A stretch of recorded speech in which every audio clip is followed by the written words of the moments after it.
He leaned in close like he was afraid the walls might hear him. His voice dropped to a rough whisper. "You want a home and I need children." And I swear the air changed. Because that sentence doesn't sound like a normal offer. It doesn't sound romantic. It doesn't even sound safe. It sounds like a bargain made at the edge of something desperate. The kind of bargain people make when they're out of options. Clara didn't answer right away.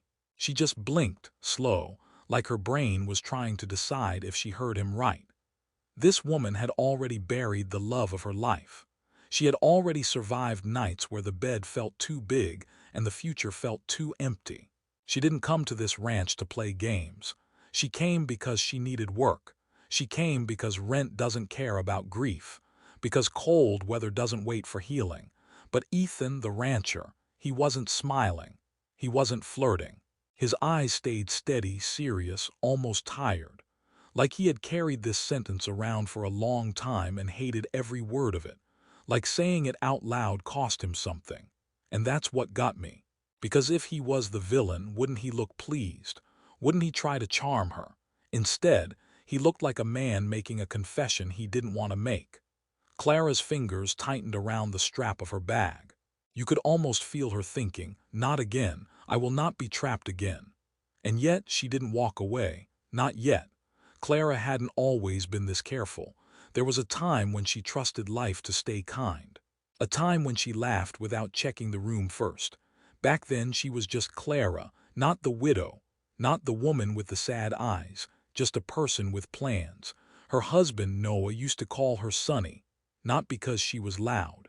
She wasn't. Clara was the quiet type, but she had this way of making a hard day feel lighter. She would hum while cooking. She would fix a button like it mattered. She would squeeze his hand in the grocery store line like they had all the time in the world. Then life stole that world in one sharp moment. It wasn't some long movie goodbye. No slow speeches. No perfect last words.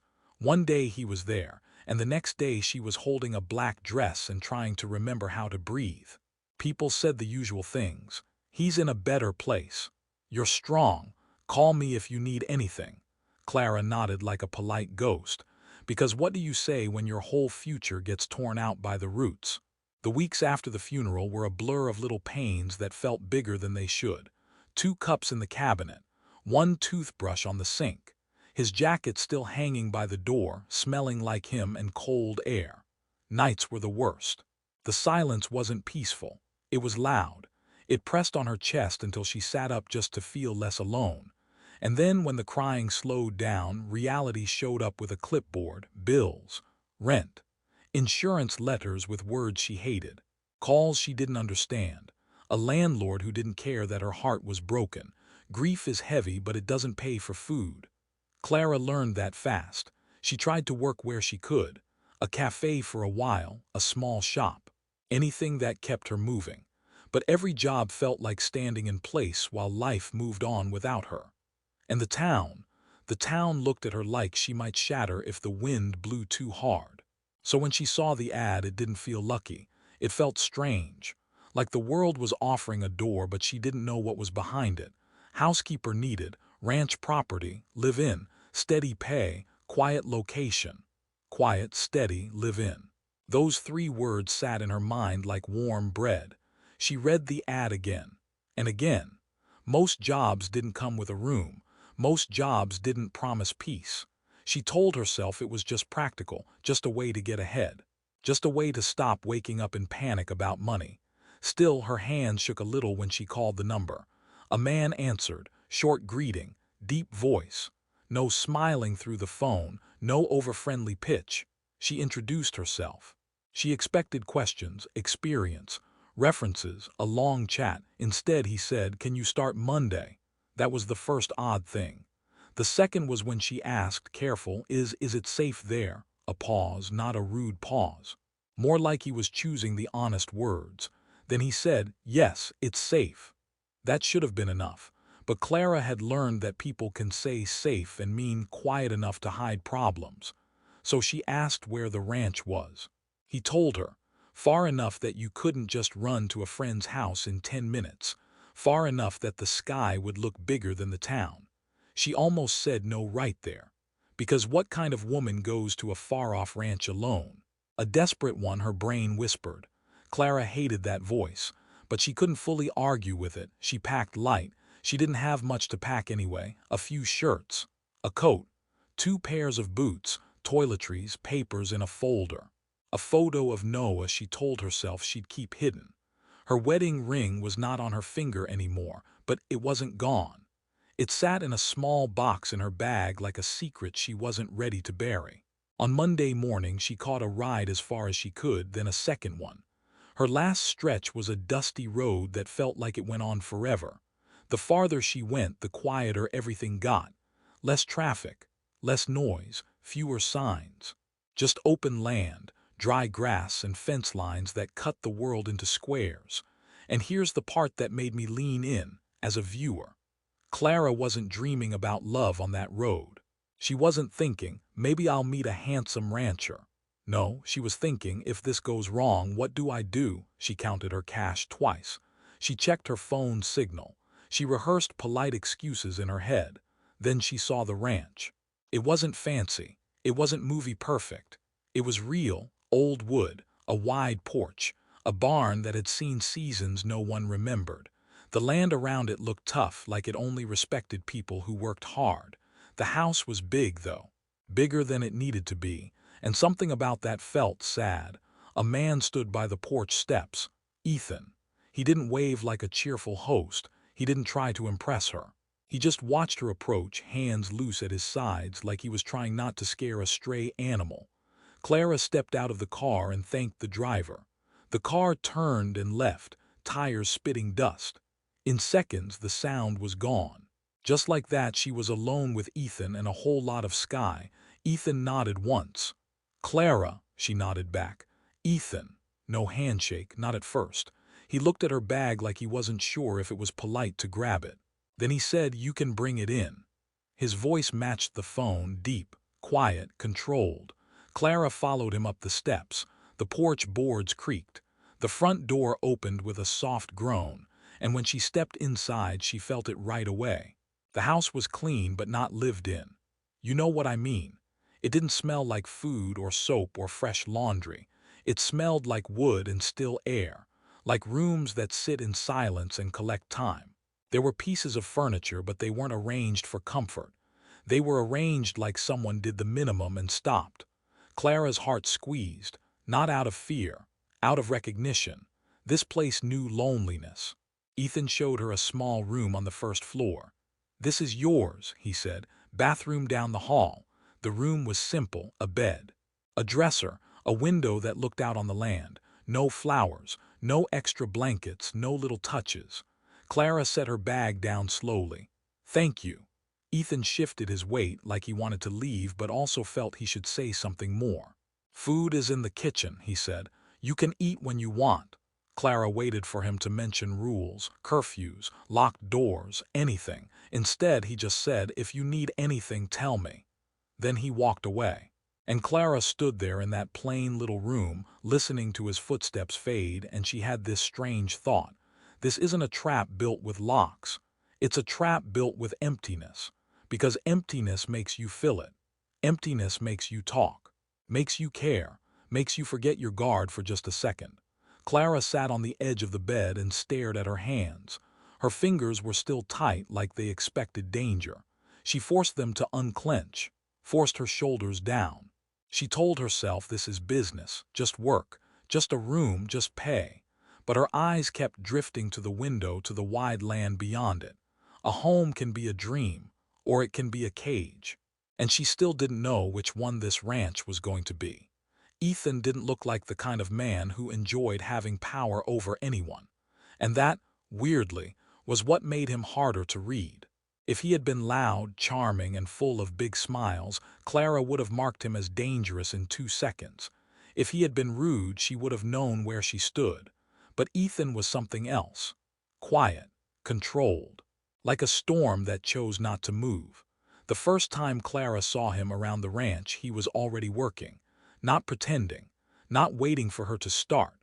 He was out near the fence line with tools in his hands, sleeves rolled up, fixing a hinge that had probably been broken for weeks. He didn't greet her like a boss. He just nodded the same way he had at the door, a simple acknowledgement like, yes, you exist. Yes, you're here, that's all. Clara told herself that was good, simple, clean, no drama. But over the next few days, she noticed things that didn't fit the idea of a man who only cared about work. For one, Ethan never came into the house unless he had to. He moved through it like a guest in his own life. He'd grab coffee, a piece of bread, maybe an apple, and then disappear again. If Clara was in the kitchen, he didn't fill the space with talk. He didn't hover. He didn't stare. He just kept his distance, like he was trying to be respectful, or like closeness made him uncomfortable. And the house itself told on him. There were places where dust had gathered in a way that made it clear no one sat there. A chair by the fireplace that was always empty.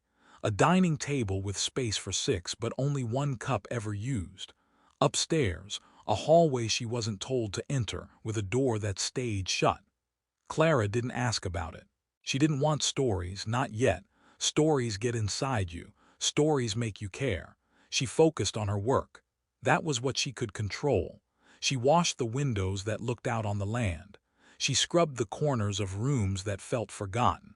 She aired out linens that smelled like stored time. She cooked simple meals, just enough for herself, and sometimes left a plate covered on the counter in case Ethan wanted it later. At first, she told herself she did it for politeness. Just good manners, a normal thing.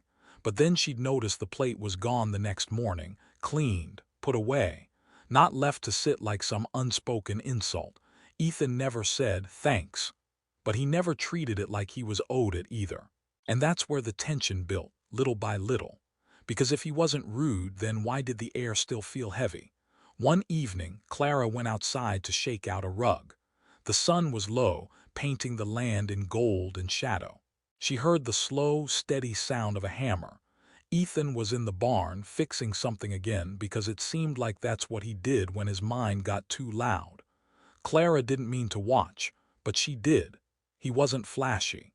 His movements were careful and practiced, like someone who learned early that if you don't do it yourself, it won't get done. There was a bruise on one of his knuckles, fresh and dark. The kind you get when you miss the nail and hit skin. Clara felt that old instinct rise, the one that used to make her say, "Let me help." The one that used to make her grab a first aid kit without thinking. She stopped herself, not because she was cruel, because she was afraid of what kindness could start. And then Ethan looked up like he could feel her gaze. Their eyes met for a second. Clara expected him to frown, to tell her to mind her business, to act like a man who wanted control. Instead, he just nodded once, then went back to work. That simple choice, no pressure, no push, made her more uneasy than a threat would have. What was he playing at? Days passed, then a week. Clara learned the rhythm of the ranch. Early mornings, long quiet afternoons, evenings that felt too still. She learned the sound of Ethan's boots on the porch, the way he paused before entering the kitchen like he was checking if she was there. She learned that he only spoke when it mattered, but she also learned that he watched details. One morning, she stepped outside and found the porch step repaired. She had nearly tripped on it the day before. She hadn't mentioned it. She hadn't complained. Still, it was fixed. Another day, she found a small stack of firewood placed near the back door. Not a huge pile, just enough like someone thought, it's getting colder. She'll need this. And then there was the faucet. The kitchen faucet had been making a weak, annoying drip. Clara had ignored it because it wasn't her job to repair plumbing, and she didn't want to reach too far into Ethan's world. But one afternoon she left the kitchen for 10 minutes, and when she came back the drip was gone. No note, no announcement, just solved. If Ethan was trying to charm her, he was doing it in the strangest way possible. Quiet fixes, small protections, no strings that she could see. That's how you confuse a woman who has been hurt before, because big love speeches, Clara could spot those as tricks.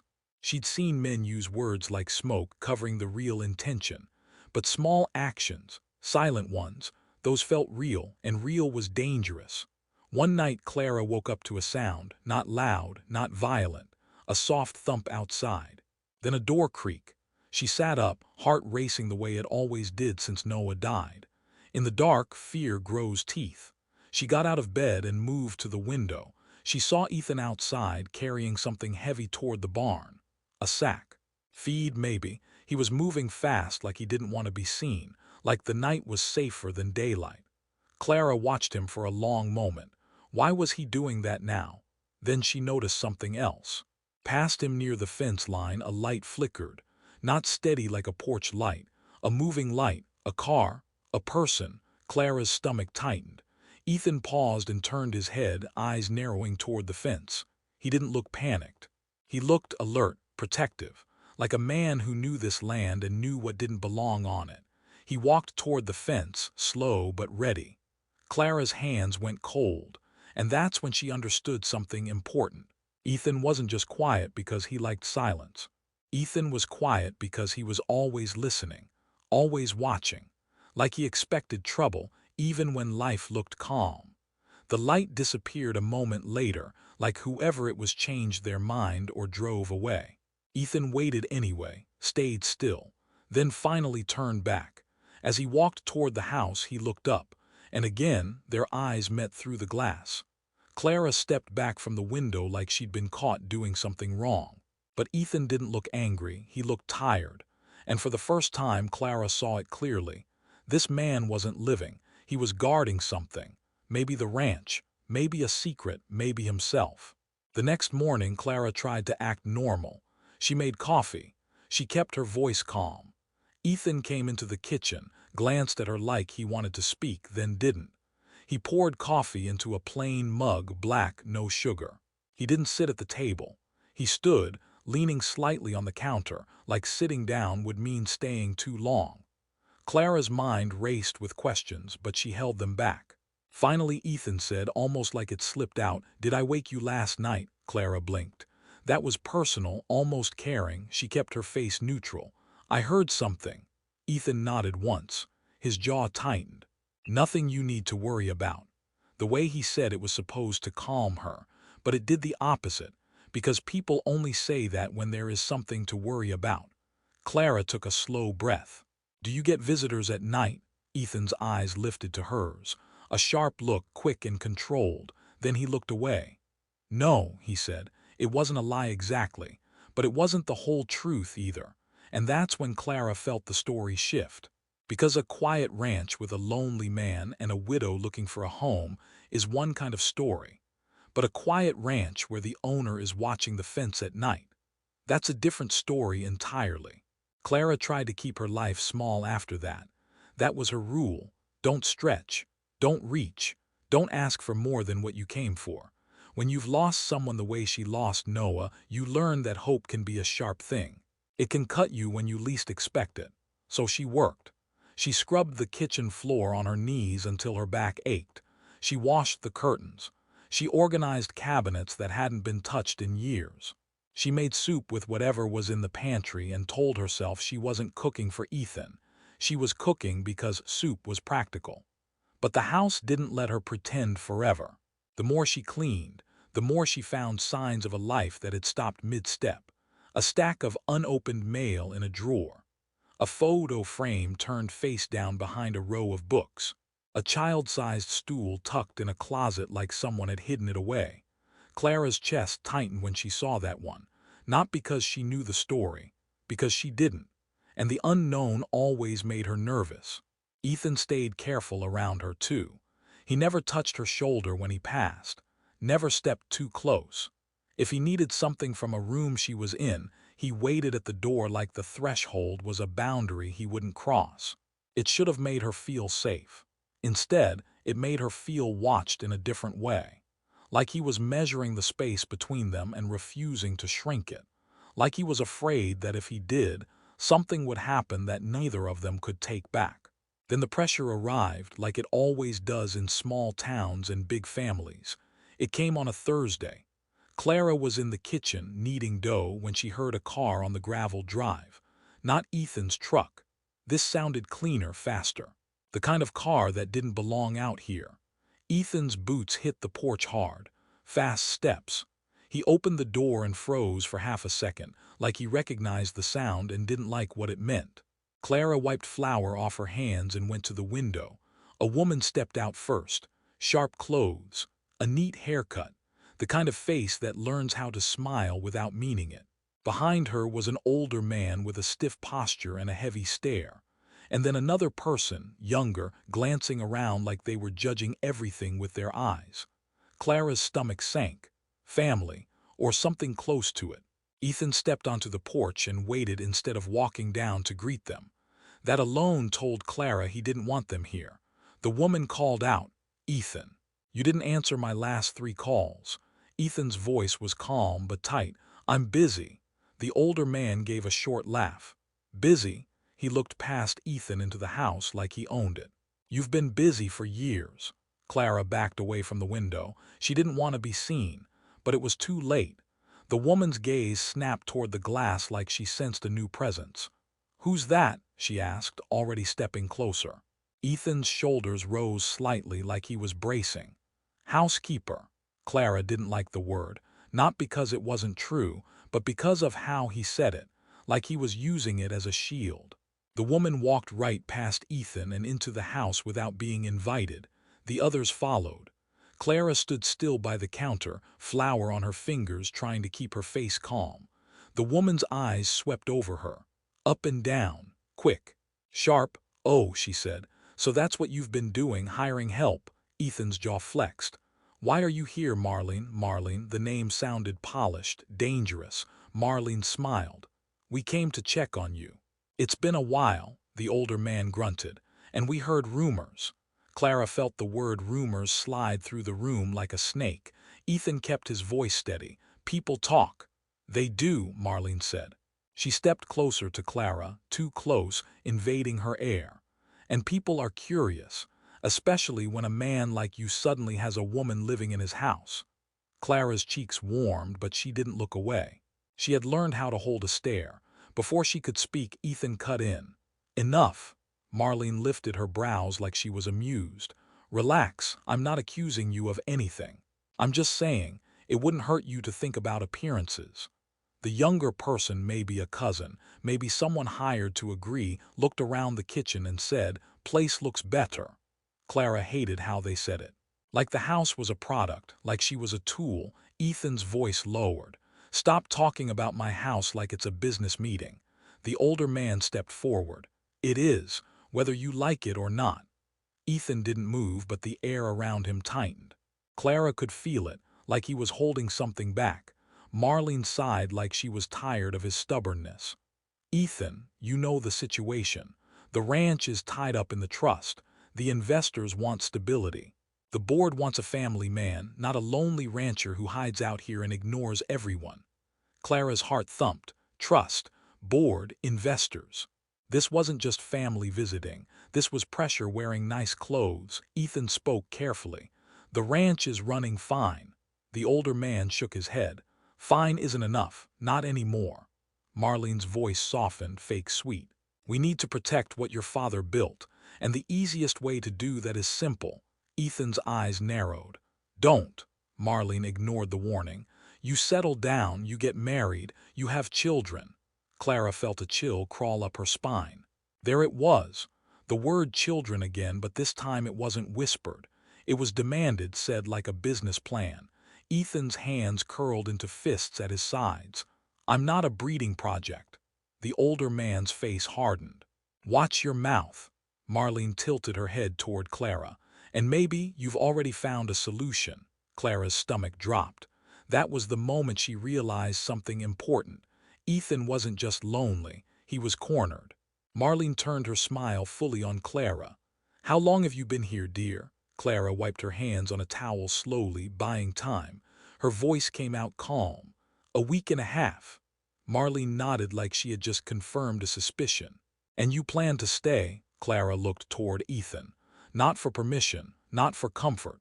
Just to see what kind of man he would be in front of people who tried to control him. Ethan met her eyes. He didn't speak. But he didn't look away either. Clara turned back to Marlene. "I plan to do my job." Marlene chuckled. Your job could become something bigger if you're smart. That's when Ethan stepped forward finally, putting his body between Clara and Marlene like a wall. She's not part of this, he said. Marlene's smile slipped just for a second, revealing something colder underneath. Everything in this house is part of this. Clara felt anger rise, hot and clean, because she knew that tone. The tone of people who think they can buy control with pressure and shame. Ethan's voice dropped. Leave. The older man scoffed. You don't give orders to me. Ethan held his ground. In my house, I do. The room went still. Even the younger one stopped shifting. Marlene stared at Ethan like she was measuring how far she could push without breaking him. Then she smiled again, softer this time. Too soft. Fine, she said. We'll go. For now. She turned toward the door but paused as she passed Clara. Her voice was low, meant only for Clara to hear. Be careful, she murmured. Men like him don't offer homes for free. Clara's hands tightened around the towel. She wanted to snap back, to put Marlene in her place with one sharp sentence. But Ethan spoke first.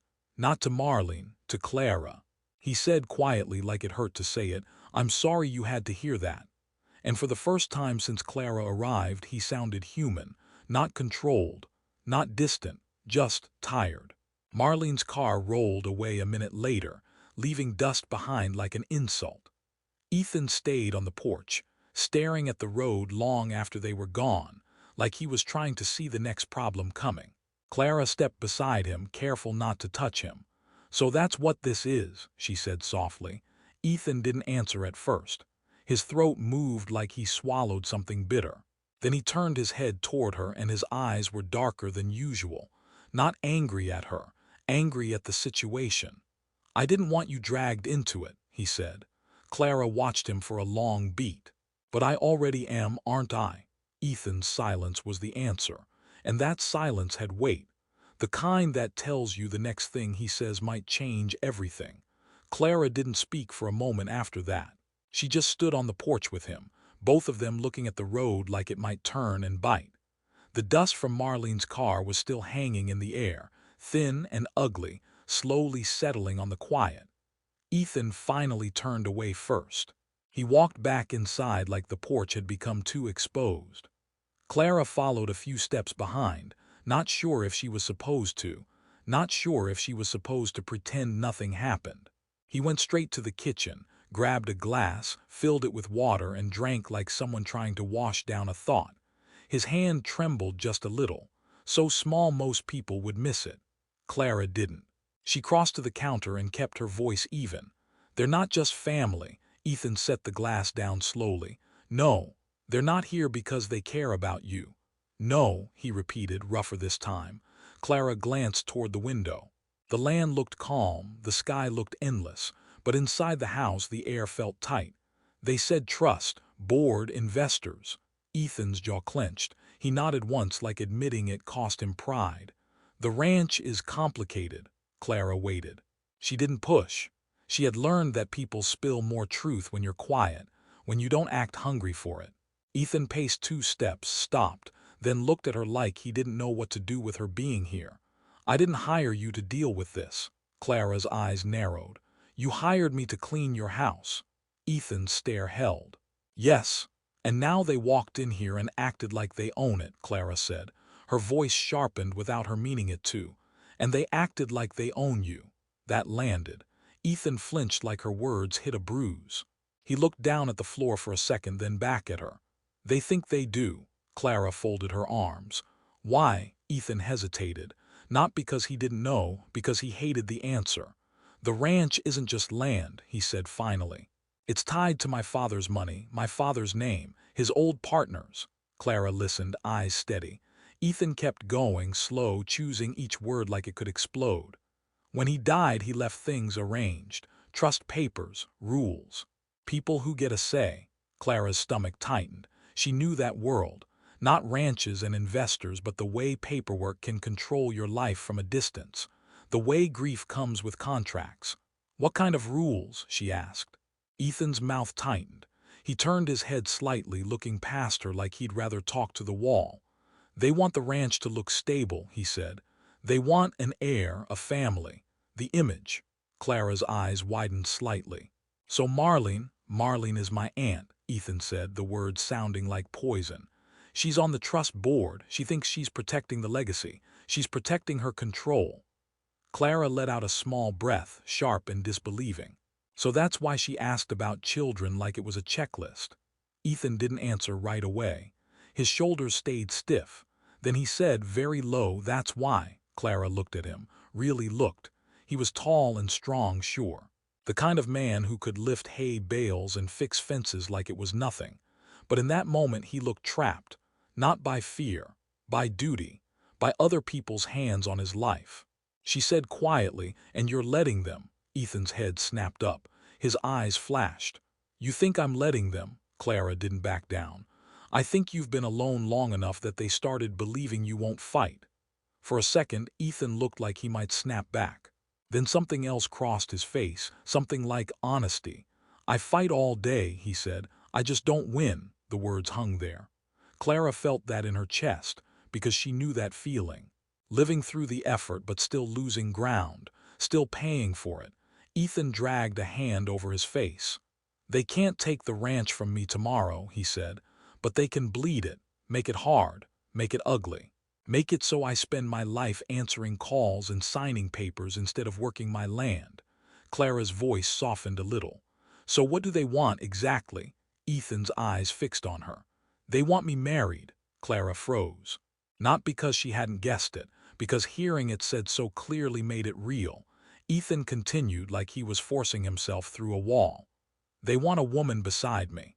A proper life. A story that looks good on paper."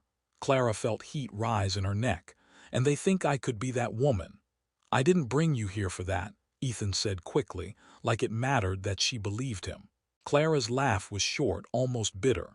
"You didn't bring me here for that, but they already decided." Ethan's hands curled again, then relaxed. "They decide a lot." There was a heavy, dangerous pause, the kind where a story turns. Clara lowered her arms. "Ethan," she said slowly, "I need you to be honest with me." Ethan didn't blink. "I am." Clara shook her head once. "No, not that kind of honest. The kind that costs you something." Ethan's throat moved. He looked away again for half a second, then back. "What do you want to know?" Clara's heart beat harder. "Did you hire me because you needed help, or because you needed someone to stand in this house and make it look like you're not alone?" Ethan's face tightened sharply.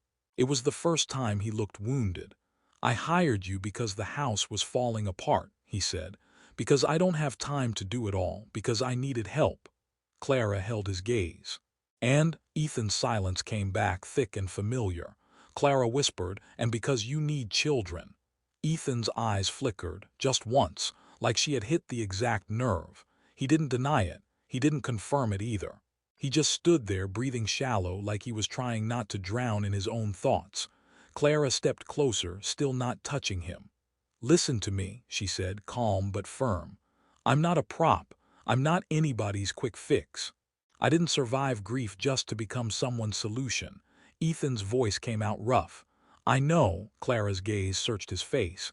"Do you?" Ethan swallowed. "Yes." Clara took a slow breath. "Then tell me what you meant." Ethan's eyes stayed on hers. And there was something almost frightening in the way he looked now. Not hunger, not greed. It was a kind of raw need that didn't know how to ask gently. He opened his mouth, closed it, opened it again. Then instead of giving her a pretty line, he gave her the truth in pieces. "I meant I'm tired," he said. "I'm tired of this house being empty. I'm tired of people treating my life like a contract. I'm tired of thinking about the future and seeing nothing." Clara's stomach twisted. She hated that she understood him. Ethan's voice dropped. "And yes," he said, the words scraping out of him, "they want children, an heir, a name, a picture on a report. They want it enough to ruin me if I don't give them something." Clara's fingers curled, not in fear but in anger. "So you plan to give them something?" Ethan looked away for the first time like he was ashamed.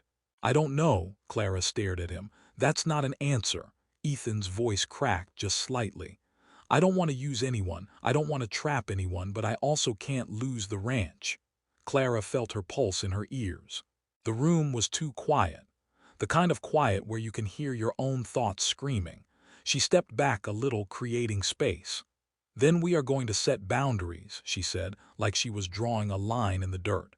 Ethan's eyes lifted. What? Clara spoke slowly, making sure each word landed.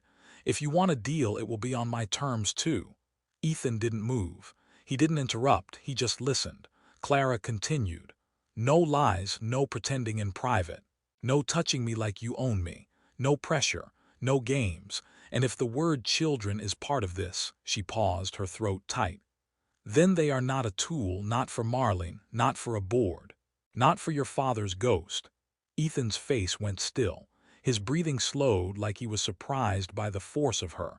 Clara's voice softened, but it didn't weaken. I've seen what happens when people treat love like a business. It rots. Ethan's eyes stayed pinned to her, almost stunned. And what do you want? He asked quietly. Clara swallowed. The truth was harder than her rules. I want safety, she said. I want a home that doesn't come with a threat behind the door. I want respect. I want peace. And I want to know that if I stay here, I'm not walking into another kind of grief. Ethan's expression shifted. Something in him gave way. Not fully, but enough that she could see the man under the silence. He nodded once. Okay, Clara blinked. Okay, Ethan stepped forward a fraction, still not touching, still careful. Okay, he repeated. Your rules, all of them. Clara watched him, trying to catch the trick, but Ethan didn't smile. He looked relieved. And that scared her more than pride would have. Because a man who is relieved to accept your boundaries is not the kind of man who wants control. He's the kind of man who has been drowning and just grabbed the first solid thing he could reach. Clara's lips parted to speak, but before she could, the front door creaked behind them. Both of them turned, and in the doorway stood a small figure half hidden by the frame. A child. Clara's breath caught, sharp and sudden, like her body reacted before her mind could.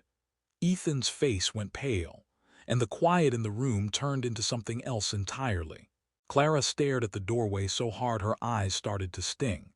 The figure was small, maybe 7 or 8, thin shoulders, messy hair, a sweatshirt too big, sleeves swallowing the hands.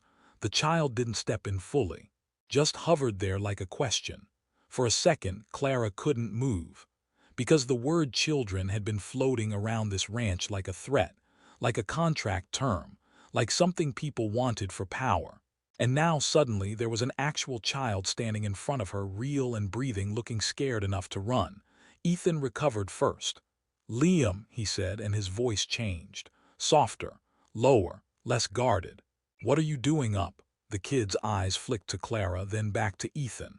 He didn't answer right away, like he wasn't sure he was allowed to speak in front of a stranger. Clara felt her chest tighten. That look, she knew that look. Not from motherhood, from grief. From being a person who has learned that adults can change the rules without warning. Ethan took a careful step toward him, not rushing, not loud. Did you have a bad dream? Liam's lower lip trembled, then he tried to hide it by pressing his mouth into a line. He shook his head once. Not yes, not no, more like I don't know how to say it. Ethan crouched down so he was closer to the child's eye level. Hey, he said gently, talk to me. Liam's voice was small. I heard voices. Clara's stomach sank. Of course he did. Marlene's visit, the sharp words, the pressure. The way adults talk like kids are furniture. Ethan's eyes closed for a brief second, like guilt hit him hard. It's okay, he said. They're gone. Liam looked toward the windows as if he didn't trust that. Are they coming back? Ethan's jaw tightened, but his voice stayed calm. Not tonight. Clara watched the whole exchange, her mind racing. She didn't even know this child existed. Ethan never mentioned him. The house suddenly made more sense. The child-sized stool, the hidden corners, the quiet. And then a new fear rose in Clara's throat. If there is a child here, then that whisper, you want a home and I need children, wasn't just an idea. It was already part of his life. Liam's eyes flicked back to her again, this time longer, curious, cautious, like he was trying to decide if she was safe. Clara forced her face into something gentle, not a big smile, just soft, non-threatening. She kept her hands visible, relaxed, like you do around a frightened animal. Ethan glanced back at Clara, and for a moment he looked exposed, like this was the thing he didn't want her to see yet. "This is Clara," he said to Liam. "She helps around the house." Clara's throat felt dry. She managed a quiet, "Hi, Liam." Liam nodded once. Barely. Ethan shifted, still crouched. "Clara, this is Liam." Clara's heart thumped. She wanted to ask 100 questions, but not in front of the kid, not now. So she just nodded again, slow, and said, "It's nice to meet you." Liam kept staring at her like he was waiting for the other shoe to drop. Ethan stood up, then looked down at Liam. "You want some water?" Liam nodded. Ethan moved toward the kitchen, and Liam followed close behind, like a shadow, not holding his hand, but staying near enough that Clara could see the trust line between them. Ethan poured water into a small cup, not a regular glass. A kid's cup. That detail hit Clara like a quiet slap. This wasn't a random visitor. This child lived here. Ethan handed the cup to Liam, then leaned against the counter, watching him drink like it mattered more than anything else in the world. Clara kept her distance, but her voice came out before she could stop it. Low and careful. "Your nephew?" Ethan's eyes snapped to hers. He hesitated. Then he said, "No." Clara frowned slightly.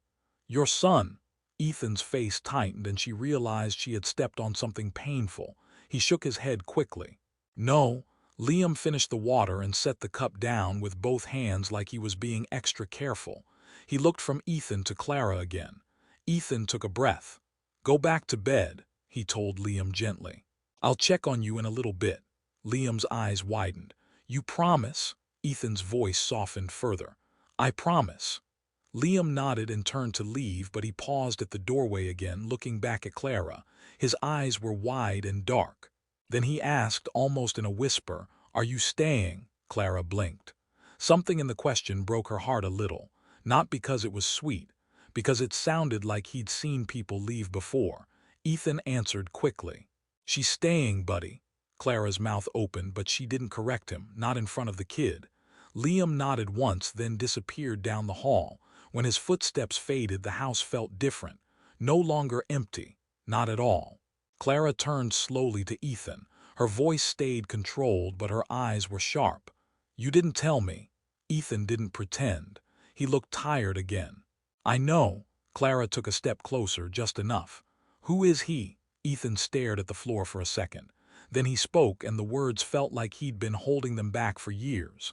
"He's my sister's boy," he said. Clara's breath caught. "Your sister?" Ethan nodded once. "She's gone." Clara's chest tightened hard. Gone could mean a lot of things, but in Ethan's voice it meant the kind of gone you don't come back from. Ethan continued, quiet and blunt. "She died 2 years ago, accident. And his father," he paused, jaw flexing. "Not in the picture." Clara swallowed. "So you're raising him?" Ethan nodded again. "I am." Clara's mind flashed back to Marlene's words. Have children, not raise a child. Not care for a kid who already exists. No, they wanted an heir, a bloodline story, a clean family picture.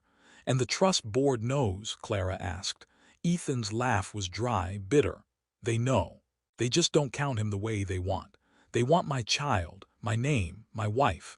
They want a story that fits their rules." Clara felt anger rise so fast it made her hands tremble. "So they don't see Liam as a person." Ethan's eyes darkened. "They see him as temporary, like he's not real enough." Clara took a slow breath, trying to calm the heat in her chest. "And you kept him away from me because—" Ethan's shoulders dropped slightly. The first sign of surrender. "Because people leave," he said simply. Clara froze. Ethan looked at her fully now. "They come here, they see him, they get ideas. Or they get scared, or they think it's too much. And then they leave. And he watches it happen." Clara's throat tightened. She hated how much she understood that. Some losses make you expect the next one. "So you didn't want him to get attached," Clara said, voice softer. Ethan nodded once. "I didn't want you to get attached either." Clara stared at him. "Why not?" Ethan's voice dropped to something honest and raw. "Because I can't fix another person's broken heart, and I can't watch his break again." Clara's eyes stung, and she blinked hard. She wasn't going to cry, not here, not now, but the emotion sat right under her skin. She spoke slowly. Ethan, when you said you needed children, Ethan's face tightened like he regretted the words before she even finished. I know how it sounded. Clara stepped closer again. It sounded like you were making a deal for your own future, like you wanted to buy something from me. Ethan's voice was low. I wasn't trying to buy you. Clara studied him. Then what were you trying to do? Ethan swallowed, then looked toward the hallway where Liam had gone. His eyes softened again. I'm trying to keep this ranch, he said. I'm trying to keep him safe.